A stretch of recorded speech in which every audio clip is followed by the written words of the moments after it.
apparently they don't work. The yellow, They the look spinners. Good. Yeah, don't they? Yeah, they look great. So I would have thought sustainability potentially is a driver because it is a major critique. It could be seen as a major critique of what we do, and the response to a critique can be in part symbolical. Because, it's symbolical, critiques what you're are saying, not, Steve. Yeah, Oh, it could be. yeah, and that's could not choose to necessarily go, a bad response because it is acknowledging this critique, and it is also acknowledging that it's not necessarily, there is no easy solution to it either, and therefore the best we can do at the moment, or part of the best we can do is a symbolic response. In other words, quite a strong acknowledgement. This is a major critique issue.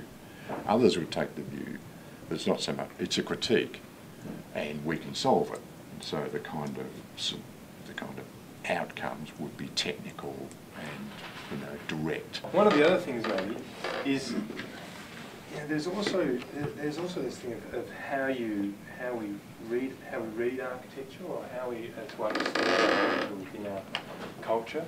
And I guess I'm thinking of some of the hidden things in areas buildings like the braille, maybe things sort of buried or designed into good grain or those sorts of things. There was a time when architecture was meant to be vividly readable to the man in the street, and that maybe ARM's architecture requires, is maybe esoteric, or maybe requires more erudition. Or what is it about that? We're sort of ineffable. Well, you're the man who hides. Hides things. I'm not sure that characterisation is accurate. I mean, it's like architecture. High architecture has always been able to be read at many different levels by many different audiences, and it always has depended on the level of so-called erudition of the audience. I mean, it's, if you're looking at the... Summerson's, what is it? The classical architecture? Yeah, I mean, has there ever been a time where 98% of the population all got the same idea by looking at a piece of architecture? I don't think there ever has been, has there? No, unless it's extremely simple. It's Yeah, therefore probably not there architecture. There have been themes in architecture that are either overtly nationalistic, for example, that would where architecture's job, and it's a continuing job, is to restate and reinforce the status quo. That's a kind of that's often why the architecture is even done, is to reinforce cultural aspirations or norms, or reinforce certain power bases and expansion of economic or roles, so on. And so the architect has always had choices within that domain where their primary role is affirmation of some agenda, say a museum of social history in Australia or something. It's the affirmation of that statement, but within that affirmation there could well be deeply problematic and political issues that the architect feels they have to also acknowledge in some way, minor way perhaps. And so the notion of this, the secretive or the kind of the reserved exegesis, or the kind of something that's a little more for closer study, the things that may have a place within that big affirmational agenda. So the ones you refer to of using Braille, which arose innocently enough really in terms of giving some very large facades of aluminium panels a brighter kind of quality, something to zing a little bit more. And we looked at doing these sort of decorative, we were interested in ornamentation as well. And ornamentation, of course, has huge themes of representational qualities and political qualities as well. In fact, in some, I think Steve's kind of right, that there are less evident and less explicit aspects through the work, and there are, you know, narratives in there that are, but they're not actually hidden. You're hiding in plain sight. We do actually talk about it, don't we? Like it's not. They are actually spoken of. They're found because we talk about it. Yeah, that's right. Usually. So it isn't actually Not, some sort of secret, you know. It's not a joke. It's more. It's more that they're just not part of us, you know, promotional splurge. You know, they're narratives that exist. They're not sort of the first order issue, perhaps. You know, Well, if there's a layering. Their significance is not diminished by the fact that they're not spoken all the time, but they are. We're not. You know, they're not completely hidden. They are actually discussed.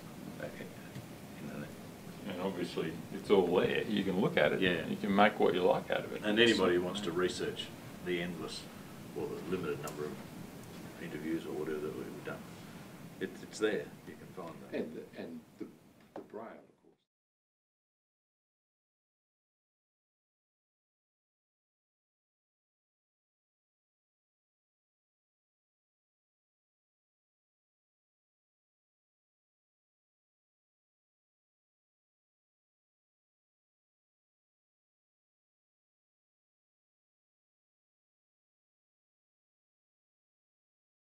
And one of them said sorry, which of course that one has taken on a new mode now, and it's now highly appropriate that it is on the building. Sorry day.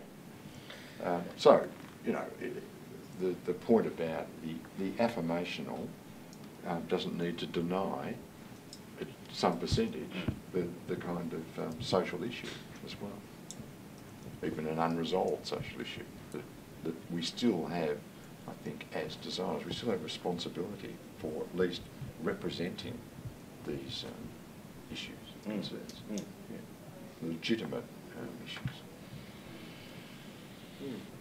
Well, do we have enough, do you think? Oh, we've got plenty. Yeah. I've got to go down. Excellent. Thank you. That's good. Good work, King. Wacky moments. Wacky moments. Well, that was certainly untutored. Not really. Not really. Charming. I'm getting that put on my gravestone. Charming but untutored. I think it's good. Yeah, not really, guys.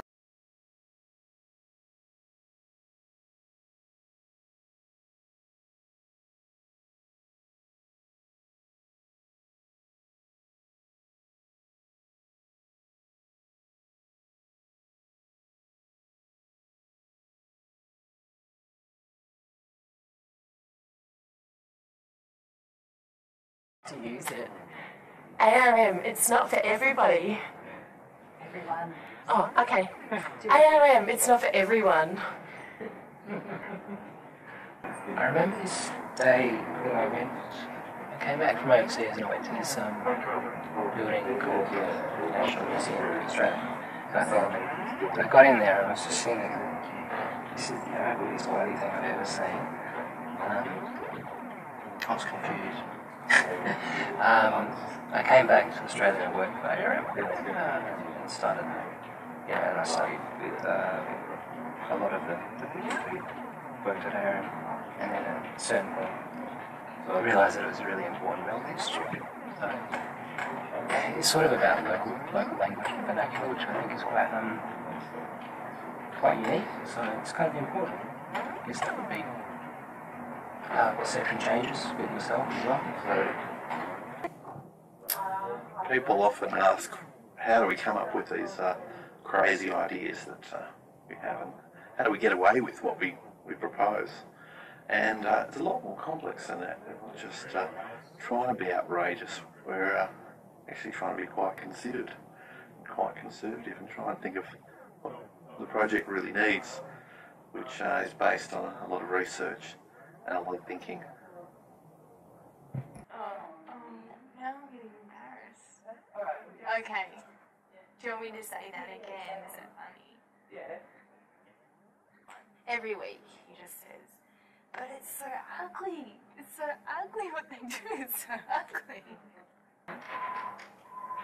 Well, when the Green Brain was on the 3AW website, a lot of people made comments stuff like, you know, the architects from drugs, or looks like, you know, from a pile of mung beans. I know this is going to sound really wanky, but I think the stuff that ARM does is kind of like the architectural equivalent of Shakespeare, because you don't have to know about architecture to like the work. A lot of people don't, obviously. A lot of people don't like Shakespeare either. And but if you want to, you can explore the ideas a lot more deeply that's in it. And so it does actually have something for everyone, even though we say we're not for everyone. I think that's excellent.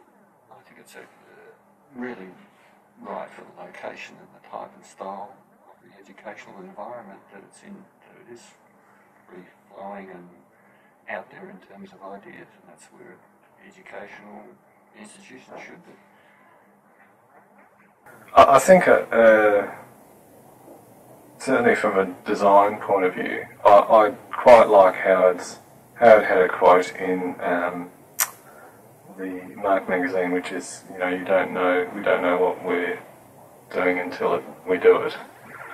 And I quite like that sort of quote, because it's true. Like, we don't ever. I've never felt kind of comfortable, like, until the end. Like, we're always changing stuff until you have to present, or you have to crunch it to present a project. But I think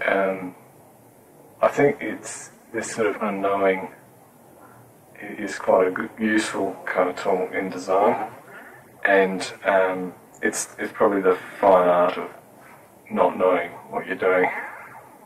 Well, one of my favourite one-liners in life is sort of the street definition of cute, which is ugly but interesting. I was working in a place where, I guess the thing I'm saying is you work in a place where one architecture is actually important.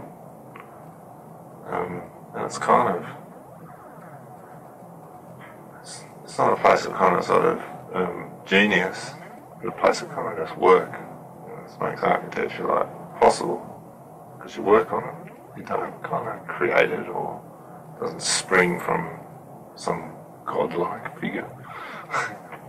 It is just a kind of tough struggle, and I guess the ideas we're interested in are also like that. They're kind of tough, difficult ideas, but they also are tough problems to make in a way. And I suppose that's what I do. I'm interested in the idea of actually making it, so that when you're finished, it's not a perfect object. It's a thing that you've actually made through tough decisions, through difficult moments. Kind of like trying to deal with your life by actually just doing something. And it's quite a good feeling, really. And I think maybe that's different from other places where architecture's done. There's more kind of passion for that idea of the struggle, the work, and changing things while you're doing it, I guess. That's what I quite like about it. Yeah. That's ARM.